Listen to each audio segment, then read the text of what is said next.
شیعہ میں سے کافی لوگوں کا کہنا ہے کہ حضرت امام حسن علیہ السلام کے جنازے پر تیر چلائے گئے. جی چلائے گئے تھے, اس سے بڑی باتیں ہوئی ہیں, تو اس میں سے نکالنا کیا آپ نے؟ نکالنا, بنو امیہ دشمن تھے ظاہر ہے, یعنی وہ حضرت حسن ابن علی نے خواہش ظاہر کی تھی کہ میں نے روضہ شریف میں دفن ہونا ہے. اما عائشہ نے اجازت بھی دے دی,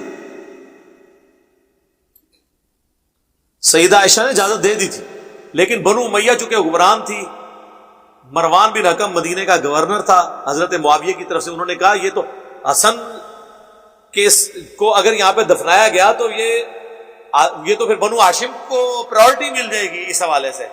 اس نے کہا میں نے نہیں دفنانے دینا. ایون حضرت حسین کو جنازہ بھی نہیں پڑھانے دیا گیا. حضرت حسین نے کہا ٹھیک ہے حکمرانوں کا یہ ٹائٹل ہے, وہ پڑھائیں جنازہ, کیا فرق پڑتا ہے. حضرت حسن ان کے نہ تو جنازہ پڑھانے کے محتاج ہیں اور نہ روضہ شریف میں ساتھ دفن ہونے کے محتاج ہیں. وہ دفن ہونے سے پہلے ہی ان کو جنتی نوجوانوں کا سردار بتا دیا گیا. جامعہ ترمذی میں حدیث موجود ہے, ٹھیک ہے. اور ان سے جو صحابہ کی عقیدت تھی, صحیح بخاری میں ہے کہ ایک دفعہ حضرت حسن بچپن میں حضرت علی کی طرف, یعنی وہ کھیل رہے تھے, تو حضرت ابو بکر نے ان کو اٹھایا اور کہا اللہ کی قسم تم علی کے ہم شکل نہیں ہو, رسول اللہ کے ہم شکل ہو. ہاں جی, لیکن یہ دیکھ لیں یہی حسن جب فوت ہوتا ہے اور امیر شام کیا کہتے ہیں, وہ ابو داؤد 4131, مقدام تمہیں پتہ ہے حسن ابن علی فوت ہو گئے, تو انہوں نے کہا انا للہ و انا الیہ راجعون. ابو داؤد تو لے کے آئے کہ قال فلان, فلان نے کہا. عامر بن حنبل نے کہا کہ معاویہ نے کہا حسن کہ مرنے کو تم مصیبت سمجھ رہے ہو. ہائے ہائے, عام بندے کے مرنے پہ پڑا جاتا ہے.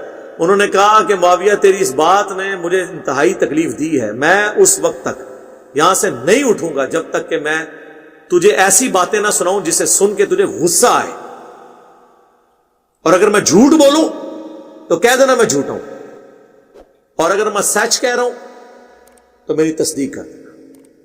اور ایک پاس چمچہ بیٹھا ہوا کہتا ہے حسن تو ایک آگ کا انگارہ تھا جسے اللہ نے بجھا دیا, یعنی وہ ہر ٹائم ان کے سر پہ لٹکی ہوئی تلوار تھی کہ ان کے ساتھ ٹریٹی کی ہے اور پوری کرنی پڑے گی.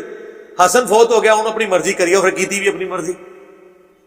پھر حضرت مقدام نے وہاں پہ پھر کلمہ حق بلند کیا. انہوں نے کہا بتا ہاں رسول اللہ نے کیا مردوں کے لیے ریشم کو منع نہیں کیا, سونا منع نہیں کیا, چیتوں کی اور درندوں کی کھال پہننے سے ان کو بچھا کے ان پہ بیٹھنا یہ تکبر کی علامت نہیں ہے. ان کا معاویہ تینوں کام تیرے گھر میں ہوتے ہیں. انہوں نے آگے سے نہیں کہا کہ تو جھوٹ بول رہا ہے یا تو نے انجینئر کی ویڈیوز دیکھی ہیں میرے خلاف ہو گیا. ان کا مقدام کو مال دو, مقدام کو انہوں نے مال دیا, انہوں نے ادھر ہی غریبوں میں تقسیم کر دیا. یہ لوگ مال کے لالچی تو نہیں تھے یار. علی کے ماننے والے تو پھر آپ کو پتا ہے زہد میں ہوتے ہیں. شیعہ فرقہ میں سے کچھ رافضیوں کا ماننا ہے کہ جو شخص 12 اماموں سے ایک کا بھی انکار کرے وہ جنمی ہے, وہ جاہل ہے. عقیدہ امامت پہ میرا یہ ویڈیو ریکارڈ موجود ہے, یہ تو خود اصول الکافی میں لکھا ہے. جو عقیدہ امامت کو نہیں مانتا نا وہ اللہ کی رحمت سے وہ بھی جنت میں چلا جائے گا, یہ بنیادی چیز نہیں ہے. اور دوسری بات, یہ امامت کو لے کے بیٹھے ہوئے ہیں میرے بھائی. میں نے تو یہ بات کی ہے کہ نبی علیہ السلام کے بعد قرآن ہی ہمارا امام ہے. باقی صحابہ تابعین تبع تابعین کے اقوال سے ہم روشنی حاصل کرتے ہیں. یہ نہیں ہونا کہ اب اللہ اور بندے کا کوئی رشتہ ہے.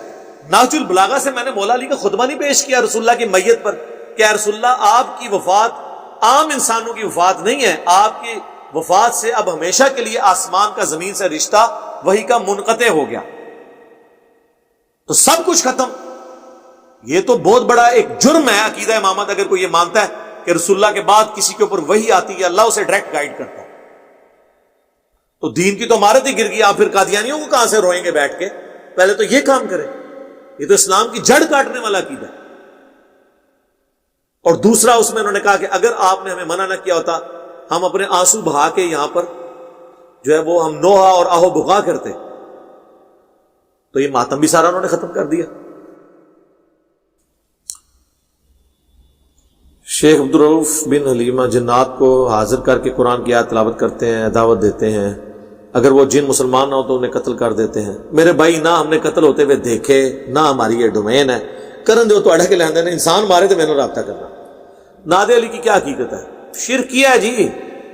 اس میں تو سیدھا سیدھا ان کو پکارا ہوا ہے. اس کی کوئی حقیقت نہیں. حقیقت وہی ہے جو قرآن میں لکھی ہے, ایاک نعبد و ایاک نستعین. باقی کہتے ہیں شاہ ولی اللہ نے نقل کیا. بھائی شاہ ولی اللہ, پھر میں وہی بات کروں گا, ہم تو اتنے بڑوں سے اختلاف. اور شاہ ولی اللہ کی زندگی میں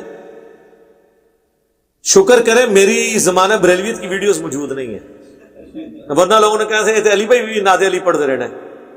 ویسے میں کہتے پڑھا نہیں ہے، نماز غوثیہ پڑھی ہوئی ہے ایک بار، اللہ معافی دے مرو اس زمانے تو وہ پرانے زمانے کی باتیں، بعد میں انہوں نے توبہ کیا ہے. حجت اللہ البالغہ کے مقدمے میں انہوں نے لکھا ہے کہ میں نے جب قرآن اور بخاری مسلم پڑھی تو یہ اور دین تھا اور میں جس دین پہ ہوں. ان کے ابا جی نے تو انہیں دربار سے مانگا ہوا ہے شاہ ولی اللہ کو، قطب الدین بختیار کاکی کے مزار پہ جا کے، نام بھی ولی اللہ رکھا ہے، لیکن پھر گمراہ ہو گیا. ہاں ان کی نظر وہ اس لیے کہ انہوں نے جب قرآن بخاری مسلم پڑھی تو انہوں نے کہا یہ تو دین ہی اور ہے. کہتے میں اتنی ٹینشن میں آیا، میری آنکھ لگی تو میں نے خواب میں دیکھا کہ حسین ابن علی آئے ہیں، انہوں نے مجھے ایک قلم دیا ہے.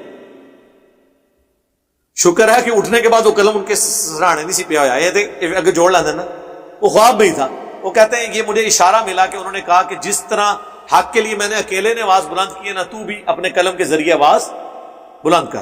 پھر انہوں نے لکھی حجت اللہ البالغہ، اس میں تو انہوں نے چھوڑا ہی کچھ نہیں، تقلید کے پرخچے اڑائے، انہوں نے اماموں کے اقوال نقل کیے کہ قرآن و سنت کو ماننا ہے. بخاری مسلم سے انہوں نے کہا جو بغض رکھتا ہے وہ بدعتی ہے، اہل سنت سے خارج ہے، اس کی ساری احادیث متصل الاسناد صحیح ہیں. یہ ساری باتیں جو آج ہم کرتے ہیں یہ ان کی بعد کی باتیں ہیں، لہذا پرانی باتیں ان کی ختم ہیں. ویسے تو میری والدہ نے بھی جب میں پیدا ہونے والا تھا تو انہوں نے خواب میں دیکھا کہ یہ جو بڑی ماں ہے پنڈی والے بزرگ، انہوں نے آگے ایک بچہ دیتا ہے. اللہ نہ کرے آندہ کوئی بابا میرے ورگا بچہ کسی ماں نو دے کے جائے. میں بھی بزرگاں دا فیض ہے، ہاں میرا دھیان نہ، اس سے کیا فرق پڑتا ہے؟